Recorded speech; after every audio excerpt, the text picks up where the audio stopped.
Well, welcome to week 6 of our relationship goals series. We've gone over a lot of things in the last 6 weeks, all having to do with relationships, from dating to being single to friendships to last week, the awkward topic of sex. I know, it was weird, it was awkward, but here's why. We're going over all these things because you guys are asking these questions. You're dealing with these issues. You're going through the struggles of relationships, and we know that they're not easy.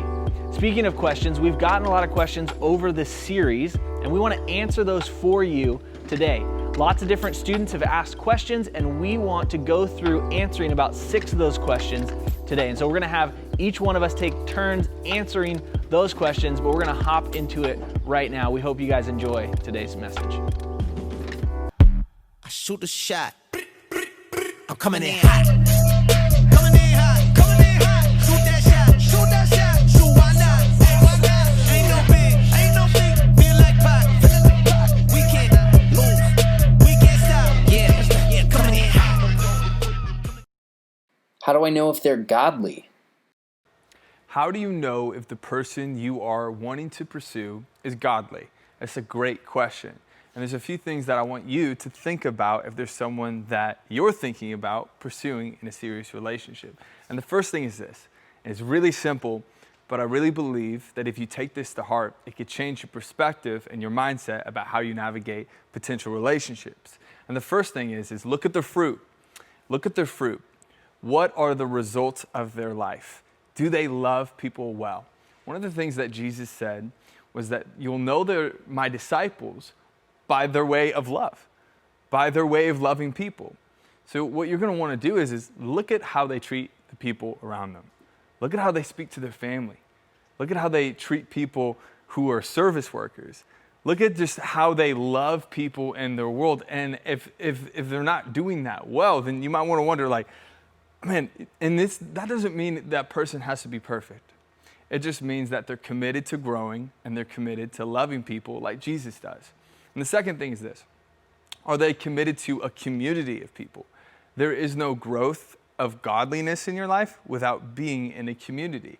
So you can't do it alone. We really believe that here, that you can't do life alone. And so you're going to want to look at, okay, do they have people in their world that keep them accountable, that speak life into them, and are they serving the community that they're in?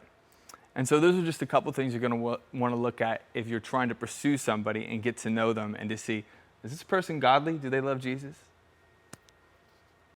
Can you date someone from another religion? So can you date someone from a different religion? Okay, so we talked about love earlier, and love is something that God said we should do to everyone. And so I'm not saying that we shouldn't love everyone, because our job as Christ followers and as representatives of Christ in our world is to love everyone. Now, specifically when you're talking about relationships, here's where it gets a little bit different. And it has to go back to week 1 of this series where we talked about goals. All right, we talked about relationship goals. You have to set those goals and you have to decide what is it that you want your relationship to look like. As you look into the future and you say, here's where I want to go, you need to start doing those things now to prepare to reach that goal. Now, if one of your goals is to be a follower of Jesus and to do things the way that he has set in motion for us as followers of Jesus to live, one of the things he talks about is not being unequally yoked. Now, that's super Bible term, weird words, in order to convey the message of when an ox is plowing a field. Bear with me here. When an ox is plowing a field, they put something over its shoulders to pull the plow, and it's called the yoke. Now, what they're saying is you don't want to have it unequally yoked. So if you got an ox here who's like super strong and you got one next to it who's a lot weaker, right? Picture me and like Jake. So you got the ox here that's super strong, and then you got Jake. And if one of them is way stronger than the other, they're not going to be plowing at the same pace, at the same level. So Jesus uses this term to describe to us what our relationships should look like. And he's saying, don't be unequally yoked with a non-believer. When it comes to your relationships, when it comes to your marriage relationship down the road, but again, if that's your goals that you're setting now, in order to follow what Jesus has said, you need to have somebody beside you, someone in a relationship with you that has the same goals. And if their goals don't meet yours, then you're not going to end up accomplishing those goals. Meaning, if they're not a follower of Jesus, if their religion is not the same as yours, their beliefs aren't the same as yours, you're not going to land in the same place. Now, I'm not saying you guys can't love each other. I'm not saying that there can't be this like awesome friendship. I'm not saying there can't be any of those things. And I'm not necessarily saying it won't work out. But what I'm saying is, in order to follow Jesus, you guys need to have the same goals and the same mindset, even when it comes to your belief about Jesus. Hopefully that answered the question. Hopefully that clears it up. What I'm not saying is that you can never be friends with anyone of another religion. Please engage people with other religions. Love them. Show them who Jesus is. But when it comes to dating, make sure you're guarding your heart enough to be on the same path as the person that you're dating. If you don't think it's the right relationship, should you just wait and let them end it, or should you just go ahead and end it yourself? Here's what I have to say. I think you need to actually do it right now. Don't wait. Pull out your phone, pause the video, text that person, call that person that you need to, and end it right now. I'll wait. No, I'm just kidding. Don't actually do that. But in all seriousness, is that when you wait to end things with the wrong person, the problem only compounds. It only grows over time. And so what happens is that you actually need to do yourself a favor. You need to do you a favor from 6 months from now and let them know, and that person know, that things aren't going in the right direction. And sometimes the hardest choices are the most, and the best choices are the most difficult to do in the moment. And so what I would encourage you to do is to get a few people that you trust, that love you, that love God, and know the situation. Let them in on the circumstance. Let them in on what's happening, and ask for wisdom, ask for guidance. And what you'll come to see is that you'll get more clarity about where to go next. And so the Bible defines somebody who is a fool in Proverbs as someone who denies wisdom. And wisdom means that you're open to instruction and advice. And so let people speak into the situation so you can know where to go next, and you'll find yourself making the right decision. So I would not wait. I would end it sooner than later, but make sure that you pray about it and bring people into the situation. How do you break up with someone without hurting them? Well, that is a great question, and the short answer is you can't. The problem is when you break up with someone or when you get broken up with, you're always going to get hurt, or someone else is always going to get hurt. That's just the truth of it. You can't be afraid to break up with someone just because you're like, oh, I don't really want to hurt them. I don't want to hurt their feelings, so I guess I'll just keep letting this unhealthy thing happen. Wrong. The thing is, you can break up with someone. It will hurt. But you don't have to be, the nice word to use would be, you don't have to be a jerk about it. And what I mean by that is, like, there are a lot of different ways that people break up with people. There's like, you just send a quick text message like, we're done. Maybe you just send a Snapchat of like a dark room and you're just like, it's over.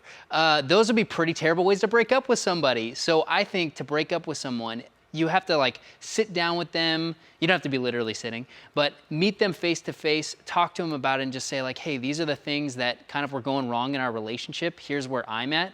And this is why I think we need to be separated. Don't use the like, let's take some time apart, when that's not really what you mean. Be honest with them. Speak the truth and just say like, from my heart, this is where I'm coming from. See, the Bible tells us so much, and Jesus tells us so much, that his mission was to love people. So no matter what we do, we have to lead with love, even when we're breaking up with someone. It doesn't mean that we have to hate them. And then the other thing is, the part that's going to matter a lot is after you've broken up with someone, the way that you're talking about them and acting towards them after that breakup, that matters a lot. Are you going to be loving, or are you going to be talking behind their backs during that period of time? Are you going to be telling all your friends like, she was crazy, or he was a jerk, or whatever? Or are you going to say, you know what, I really care about that person, but it just didn't work out, and so we're going to be in a healthy place and move forward?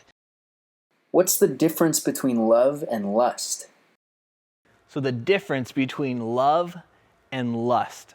I know it can get confusing sometimes. It's like, am I in love? Am I in lust? What is the difference? What does that look like? I think the clearest way to answer that is this. Love is asking the question of, what can I do for you where lust is asking the question of what can I get from you? See, in the Bible in 1 Corinthians, it talks about love.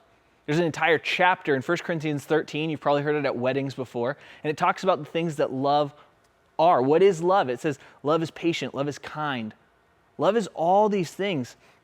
When you look at that list, all of those things on that list are how can I bless you? What can I do for you? And how can this not be about me? And on the other hand, lust is what can I get? And lust in this context we're talking about has to do with relationships or sexual. But that's not what lust necessarily is. Lust is just simply how can I get more for me? And so you might be in the spot where you're asking yourself, am I in lust or am I in love? And so the question you need to ask yourself is, am I trying to get from or am I trying to give to? Am I doing things to pour myself out and deny myself of the things that I want in order to do what's best for the other person? Or am I taking things from them in order to make myself feel better? The difference between love and lust, and obviously what Jesus wants for you and he wants for all of us when it comes to our relationship, is to love others. To love others in our dating relationship, in our friendships, with our parents, and everyone around us. And so hopefully you know that difference, and hopefully you are going out and loving those around you in your relationships. If you've already messed up sexually, what does that mean for you moving forward? Wow, okay, so this is a heavier question. I know that if you're someone who has messed up and now you're hearing all this stuff about, like, maybe you didn't even consider that messing up, and now you're hearing like, that was a mistake that I made and I didn't want to do that, or that's not really what Jesus would have wanted for my life. That can bring in a lot of shame and a lot of guilt. And I'm here to tell you that Jesus doesn't actually want you to carry shame and guilt for the mistakes that you've made. See, the thing is Jesus actually died and rose back to life to save us from our sin, to save us from our guilt, to save us from our shame, and to bring us into hope and life and love. Titus 3 says that he saved us not because of the righteous things that we've done, but because of his mercy. It says that he washed us with the Holy Spirit. So everything that we've done in our past doesn't matter anymore. Jesus has washed us clean from that. I am a perfect example of the most imperfect person in the world. And I know time and time again how Jesus has washed me from that. And so he says, you are washed clean from that. I want you to move on. The other thing that means is if you're in a relationship and you would say, I've messed up, well, now would be a great time to actually reestablish some good boundaries, set healthy boundaries and say, hey, here are some lines we're just not going to cross because I know that's not what Jesus would want for me. I know that's not healthy. I know after hearing some things from people and from pastors that actually is going to lead me down a toxic, unhealthy path, and I don't want that. And then if you're out of a relationship, again, receiving that mercy, receiving that grace, moving forward, and then going into your next relationship to say, I have to have boundaries. This isn't a line I'm willing to cross because I know how unhealthy it is. I know how special and sacred it is, and I know that I want to save that for the person that I'm going to marry. But more importantly, most importantly, I want to develop a better relationship with Jesus, and that's more important to me than my sexuality right now. So that's what I have to say. You made it to the end of the video, thank you. If this provided you any value, any encouragement, I want you to do me a favor. Can you share this video? Can you comment? And also subscribe, okay? And what you're gonna wanna do is not only subscribe, but ring that bell button so you can be reminded of updates and videos that are happening in our community. We love you guys.